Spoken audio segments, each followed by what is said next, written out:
Good morning all of you. Nandishwar E classes में आपका स्वागत है।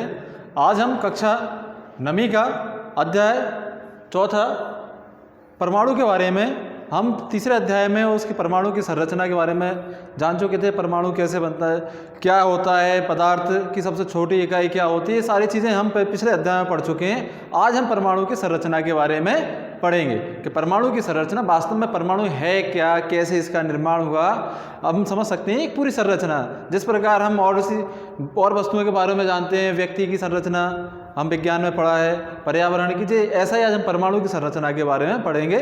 जे हमने अपने जो मेन टॉपिक हैं जिनके बारे में जो कुछ वैज्ञानिक हुए अपनी अपनी अवधारणाएं दी हैं परमाणु के बारे में, वो अवधारणाओं के बारे में हम आज समझेंगे। देखिए, पहला है आपका परमाणु की संरचना। संरचना की बात आ रही है, परमाणु वास्तव में है कैसा, उसकी आकृति कैसी है, ये आकृति है तो किस कारण है ऐसी, ये सारी चीज़ें तो परमाणु की संरचना। देखिए, अध्याय 3 में हमने पढ़ चुके हैं कि पदार्थ परमाणु और अणुओं से मिलकर बना होता है। विभिन्न प्रकार के पदार्थों का अस्तित्व उनके परमाणुओं के कारण होता है। जो पदार्थ होते हैं उनका अस्तित्व उनके परमाणु के कारण होता है। कोई पदार्थ ज़्यादा कठोर होता है, कोई ज़्यादा द्रव होता है, कोई गैसीय होता है, कोई लचीला होता है। ये सारी प्रवृत्ति काय के कारण पाई जाती हैं, परमाणु की संरचना के कारण पाए जाते हैं, उनके परमाणु पर आधारित हैं। तो देखिए, सबसे पहले पदार्थों में आवेशित कण। पदार्थों में आवेशित कणों की प्रकृति को जानने के लिए आइए हम निम्न प्रकार के जो क्रियाकलाप द्वारा समझते हैं कि इनमें आवेशित कैसे, ऋण आवेश होता है या धन आवेश होता है या कोई आवेश नहीं होता है। आवेशों के बारे में हम पढ़ेंगे। आपने 8वीं क्लास में ही पढ़ा होगा इससे पहले कि पदार्थों में 3 प्रकार के आवेश होते हैं, एक तो ऋण आवेश, एक धन आवेश और एक जिस पर कोई आवेश नहीं होता है।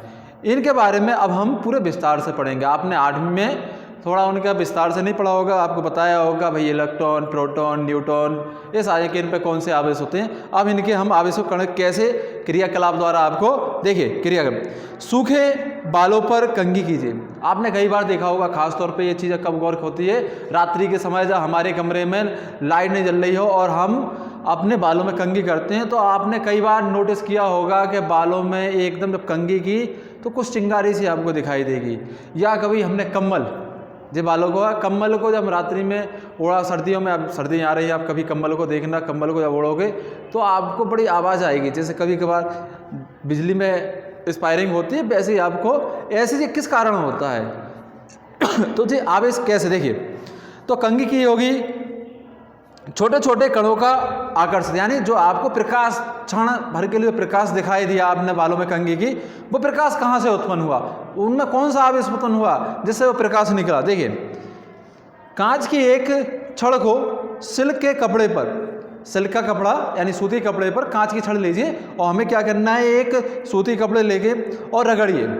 आपने कई बार आपने देखा होगा कि हमने पेन को भी अपने बालों से रगड़ते हैं, ऐसे हमें क्या करना है, कांच की छड़ को लेना है और सूती कपड़े से रगड़िए और इस छड़ को हवा से भरे गुब्बारे के पास लाइए। एक गुब्बारा ले लीजिए, गुब्बारे में हवा भरिए और उस गुब्बारे के पास हम कांच की छड़ को ले जाएंगे। कब ले जाएंगे, जब हम उसे सूती कपड़े से अच्छे तरीके से रगड़ेंगे और रगड़ने के बाद हम ले जाएंगे, फिर उसमें क्या प्रतिक्रिया आ रही है उसे हमें नोट करना है। तो ध्यान दीजिए कि इन क्रियाकलापों में हमें क्या निष्कर्ष निकलता है, वस्तुओं के आपस में रगड़न एवं विद्युत आवेश आ जाते हैं। हमने देखा होगा, छोटा सा प्रैक्टिकल मैं आपको व्यक्तिगत बता रहा हूँ अपना, जो इसमें नहीं है, इसमें जो आप एक पेन को लीजिए, अपने बालों में बहुत अच्छा उसे रगड़िए और फिर ज़मीन में जो छोटे छोटे कण, कागज के छोटे छोटे कण पहले आप तोड़ लीजिए, उनके पास करिए, सारे कागज के कण पेन के चारों तरफ चिपके। क्या कारण है वो चिपके, जी आवेश, विद्युत आवेश के कारण उनमें जो घर्षण हुआ विद्युत आवेश से सारे कागज के कण पेन से आपको एकदम आकर्षित होते नजर आए, उसके पास आ जाएंगे, उससे चिपकेंगे। जी कारण क्या हुआ, विद्युत आवेश के कारण। तो वही इसमें आपको प्रैक्टिकल दिया जा रहा है कि किस कारणों में। तो देखिए, 19वीं शताब्दी में यह जान लिया गया था कि परमाणु साधारण अविभाज्य कण है। 19वीं शताब्दी में यह जाना था कि परमाणु क्या है, अभाज्य, यानी उससे छोटा कोई कण नहीं है और सबसे सूक्ष्म कण है। इसे कम से कम, ठीक है, अपरमाणु कण विद्युत इलेक्ट्रॉन विद्यमान होते हैं और इसमें इलेक्ट्रॉन विद्यमान होते हैं जिसका पता जे जे थॉम्सन ने लगाया था। एक वैज्ञानिक थे जे थॉमसन, जिन्होंने लगाया है कि परमाणु में जो आवेशित करने का कारण क्या है, उसमें कण पाए जाते हैं जिनका नाम उसने दिया इलेक्ट्रॉन। इलेक्ट्रॉन के कारण ही उनमें आवेश उत्पन्न होता है। फिर आगे देखिए क्या होता है।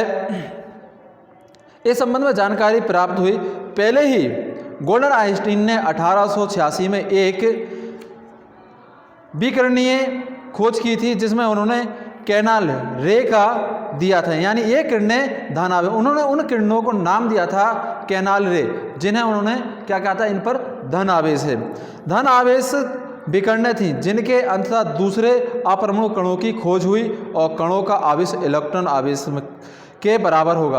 और फिर जब और आगे खोज हुई जिनमें इलेक्ट्रॉन कणों की भी खोज हुई, और फिर मालूम चला कि विपरीत आवेश हैं वो एक दूसरे को आकर्षित करेंगे, धन आवेश और ऋण आवेश एक दूसरे को आकर्षित करेंगे। इसी प्रकार आगे जब प्रयोग किया तो इलेक्ट्रॉनों के जो अपेक्षा लगभग 2000 गुणों अधिक होते हैं। जो इलेक्ट्रॉन के गुण होते हैं वो अन्य प्रोटॉनों से इनके गुण करीबन 2000 अधिक होते हैं इनके गुण। फिर बाद में क्या होता है कि इलेक्ट्रॉन के द्वारा और प्रोटॉन के द्वारा दर्शाया जाता है। प्रोटॉन का द्रव्यमान 1 इकाई, इसका आवेश लिया जाता है। इलेक्ट्रॉन का द्रव्यमान नग्न और आवेश इसे 1 मान लिया, जिसका द्रव्यमान नग्न है उस पर 1 आवेश मान लिया जाता है।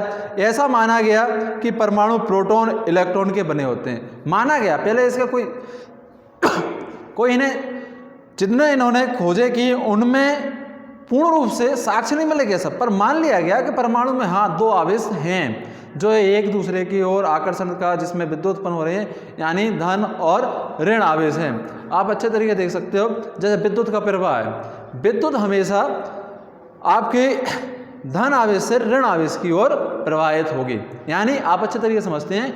जैसे मैं एक साधारण सा उदाहरण देता हूँ इसका। जैसे बांध होता है, जब बांध के गेट खोलते हैं तो पानी कहाँ की ओर जाता है, जहाँ पानी नहीं होता वहाँ की ओर जाता है, जहाँ पानी एकत्र यानी धन आवेश है उसका पहले से ही स्टॉक है। अब जब गेट खोले जाएंगे किसी बांध के तो पानी किस ओर जाएगा, जहाँ पानी नहीं होगा उस ओर जाएगा। तो इस प्रकार अपन समझ सकते हैं कि विद्युत का उत्पन्न धन से ऋण की ओर प्रवाहित होने के लिए विद्युत उत्पन्न होती है। उसी प्रकार परमाणुओं में हर पदार्थ का सूक्ष्म कण परमाणु माना गया था। उस समय 19वीं शताब्दी में सबसे छोटा कण था, उसमें माना गया परमाणु की छोटी सतह इकाई। परमाणु की संरचना कैसी है, इसमें 2 आवेश होंगे, ऋण आवेश और धन आवेश, जिनके नाम दिए गए इलेक्ट्रॉन और प्रोटॉन। ऐसा मान लिया गया जिस पर धन आवेश है वो प्रोटॉन है, जिसे P द्वारा प्रदर्शित किया, जिस पर ऋण आवेश है वो इलेक्ट्रॉन है, जिसे E द्वारा प्रदर्शित किया। प्रोटॉन परमाणुओं में सबसे भीतरी भाग में होते हैं। प्रोटॉन जो रहते हैं वो आपके क्या होते हैं, जैसे कोई परमाणु है, इसकी कक्षाएं होंगी, आपके ऋण आवेश रहेंगे इन पर, और धन आवेश आपके इनके अंदर की कक्षा में, यानी सबसे भीतरी कक्षा में रहेंगे। तो ये क्या माना गया कि ऋण आवेश क्यों रहेंगे बाहर, क्योंकि ऋण आवेश तो जब वो इसीलिए रहते हैं कि कहीं धन आवेश से उसका संपर्क हो और अपनी ऊर्जा को वे धन से ऋण की ओर प्रवाहित कर सकें। देखिए इलेक्ट्रॉनों को आसानी से निकाला जा सकता है, बिल्कुल सही है।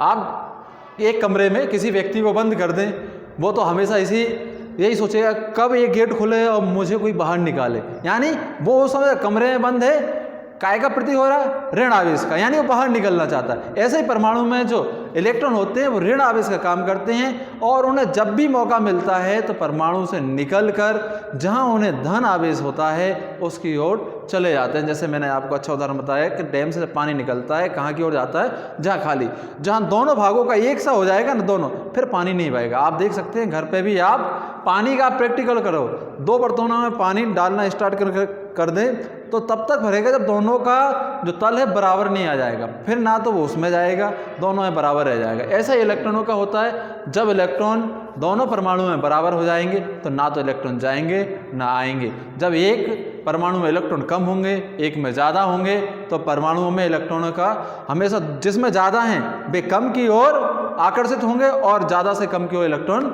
जाएंगे। तो वही इसमें समझाया गया था। दूसरा देखिए परमाणु की संरचना, ये तो आविष्कृत के बारे में हो गया। परमाणु की संरचना, अध्याय 3 में डाल्टन के बारे में हमने डाल्टन का सिद्धांत पढ़ा था। उसमें अधिकतर हम परमाणु की संरचना 90% पढ़ चुके थे, पूरी संरचना, थोड़ी सी जानकारी है वो इसमें देखें। तो डाल्टन के सिद्धांत के बारे में हमने पढ़ा था, जिसके अनुसार परमाणु अविभाज्य है, बिल्कुल मैं बता चुका था आपको, बस एक बार आप सुन लीजिए इसके लिए, ठीक है। अविनाशी है यानी नष्ट नहीं हो सकता है, लेकिन परमाणु के भीतर दो मूल कण होते हैं, कौन कौन से? इलेक्ट्रॉन और प्रोटॉन होते हैं, ठीक है। यह सिद्धांत की धारणा को गलत साबित किया गया, फिर बाद में क्या गया, इस सिद्धांत की अवधारणा को गलत साबित किया गया और यह जानना आवश्यक था कि इलेक्ट्रॉन और प्रोटॉन परमाणु के भीतर किस तरह व्यवस्थित होते हैं। फिर बाद में यह जानना आवश्यकता था कि परमाणु, प्रोटॉन और इलेक्ट्रॉन क्यों आवश्यक, इनके किस प्रकार परमाणु में व्यवस्थित रहते हैं।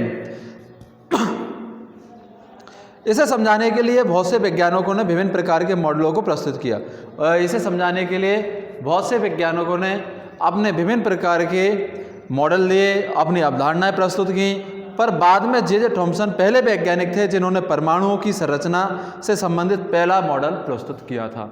सबसे पहले वैज्ञानिक थे जिन्होंने परमाणु की संरचना, वास्तव में परमाणु की संरचना कैसे होती है, इलेक्ट्रॉन, प्रोटॉन इसमें किस प्रकार व्यवस्थित होते हैं। तो इस प्रकार से परमाणु की संरचना हो गई और परम पदार्थों के बारे में आविष्कार। बाकी के 2 पॉइंट के बारे में हम नेक्स्ट क्लास में पढ़ेंगे।